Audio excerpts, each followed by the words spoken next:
বাংলাদেশের রাজনৈতিক দল বিএনপির Dhaka to Agartala long march আর তাকে সামনে রেখে আগরতলা আখাউড়া চেকপোস্টে নিরাপত্তা বৃদ্ধি করা হয়েছে। পর্যাপ্ত পরিমাণে মোতায়েন করা হয়েছে আধা সামরিক বাহিনী। ভারত বাংলাদেশের সম্পর্কের টানাপোড়েনের মধ্যেই লং মার্চ। ঢাকা থেকে ভারতের আগরতলার দিকে বিএনপির 3টি অঙ্গ ও সহযোগী সংগঠনের ডাকা লং মার্চ কর্মসূচি শুরু হয়েছে। দুপুর 2টোয় ব্রাহ্মণবাড়িয়ার আখাউড়া স্থলবন্দরের শূন্য রেখার কাছাকাছি গিয়ে থামবে এই লং মার্চ।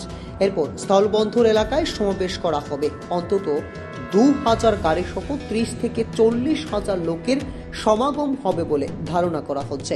এরই পরিপ্রেক্ষিতে নড়েচড়ে বসেছে ত্রিপুরা রাজ্য প্রশাসন ও সীমান্ত রক্ষী বাহিনী। সাম্প্রতিক সময়ে বাংলাদেশের রাজনৈতিক দল বিএনপি ঢাকা থেকে আগরতলা লং মার্চের ডাক দিয়েছে। এই কর্মসূচি কতটুকু বাস্তব ভিত্তিক তা নিয়ে জোর তর্ক এবং বিতর্কের মাঝে কোনো প্রকার ঝুঁকি নিতে নারাজ রাজ্য আরক্ষা প্রশাসন। আজ সকাল থেকে আগরতলার আখাউড়া চেকপোস্টে নিরাপত্তা বৃদ্ধি করা হয়েছে। আধা সামরিক বাহিনী পর্যাপ্ত পরিমাণে মোতায়েন করা হয়েছে। এই পরিপ্রেক্ষিতে সংবাদ মাধ্যমের প্রতিনিধিদের সাথে কথা বলতে গিয়ে পশ্চিম ত্রিপুরা জেলার পুলিশ সুপার ডক্টর কিরণ কুমারকে দাবি করেছেন, প্রতিনিয়তই আন্তর্জাতিক চেকপোস্টে নিরাপত্তা ব্যবস্থা নিয়ে প্রশাসন বলিষ্ঠ ভূমিকা গ্রহণ করে থাকে।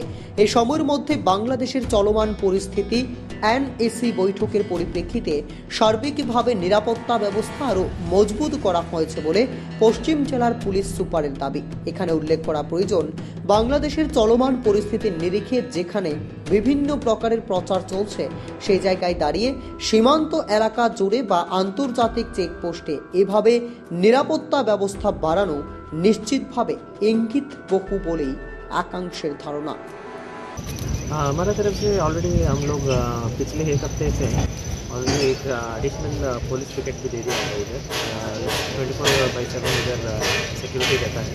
उसके अलावा हम लोग BSF से भी रेगुलर टच में हैं, तो उनके साथ भी हम लोग बॉर्डर एरियाज़ में और कम्युनिटी सेंसिटिव एरियाज़ में पेट्रोलिंग शुरू कर दिया है। अब जैसे कि आप जानते हैं अभी नॉर्थ ईस्ट काउंसिल का मीटिंग भी होने वाला है जल्दी, तो इसी बैकग्राउंड में अभी बॉर्डर का बहुत ही अभी सिक्योरिटी बढ़ा दिया है और हम लोग भी बहुत सतर्क है और वॉच रख रहे हैं सिचुएशन को और अच्छा सा डिप्लॉयमेंट किया है, एक्स्ट्रा फोर्सेस भी मंगाया है और रेगुलर पेट्रोलिंग, एरिया डोमिनेशन और जॉइंट ऑफ BSF